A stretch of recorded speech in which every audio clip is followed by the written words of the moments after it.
Thank you. Good afternoon, Great Hearts faculty members. It is an honor and a privilege to be invited here tonight to participate in this important day with you. My name is Sam Heiler. I attended Veritas Prep and graduated with the class of 2011. I see a few familiar faces out there, but mostly I see unfamiliar ones. And what a success that is, to see how much this organization has grown. It makes me truly proud to have been a part of it in its earliest years. I want to share a few brief thoughts about the education my classmates and I received at Veritas. But before I do that, let me provide a little background on what I do. After high school, I attended Arizona State. I graduated in 2015 with a finance degree. I currently live and work in Yuma, Arizona, really, which is lovely this time of year, in case any of you are looking for a weekend getaway. I work at a component fabrication plant where we build specifically wall panels, trusses, roof joists, floor joists. The company's called Trademark Construction, and we fabricate and assemble these components for large multi-family housing projects all up and down Southern California. So condominiums, dormitories, apartment complexes, typically projects in excess of 600 units. Southern California is the largest market in the world for this type of development, and we are the largest provider in this market. We take massive quantities of raw lumber material and we turn them into the guts of these buildings. 100% of our product is prefabricated at an 88-acre facility in Yuma, and then it's shipped via our own trucking company to job sites all up and down the coast, where our crews take the material and stand the frames of these buildings. I'm the plant manager at that facility. It's quite often we will run 24 hours a day, and we employ anywhere from 75 to well over 200 people. It's a very sizable and fast-moving operation. I'm not sure many people could draw a straight line between Play-Doh and apartment construction, but there's no doubt in my mind that I would not be nearly as prepared for this position were it not for my time at Veritas.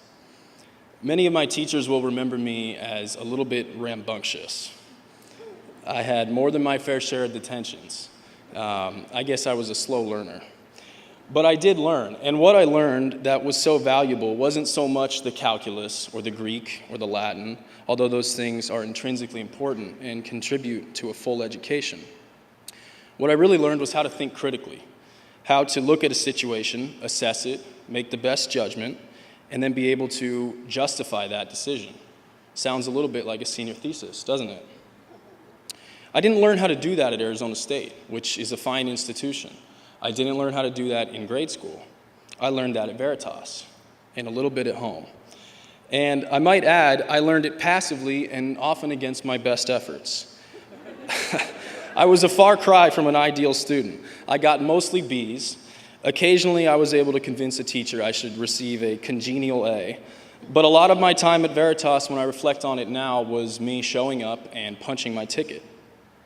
But still, I was able to come out more polished and well-rounded than many of my peers from other schools because I learned how to think critically, because my teachers demanded that of me. And contrary to the common academic assumptions of our time, it wasn't just the humane letters teachers or the calculus teachers who taught me this. My art teacher, Mr. Dick, my drama teacher, music teacher, they all incorporated elements of strategic thought into their lessons. And that's what deepens and sticks with a student. At least that's what stuck with me. I don't remember what the landmark Thucydides was about. I don't much remember how to take an integral, and I definitely can't recite the 65 lines of the Iliad I memorized in ancient Greek my senior year. Sorry, Mr. Sullivan. But what I can do is face a challenge I haven't met before. I can think critically about it. I can confidently make a decision toward a just end, and I can learn from my mistakes. I have been taught how to learn. In much of education today, it seems as though its purpose is to tell the students what they ought to think. At Great Hearts, this is rejected. Here, students are taught how to think, and what to think is left up to them. Great Hearts is ultimately about the students. They are what drive and compel all of you to do what you do every single day with such love and patience.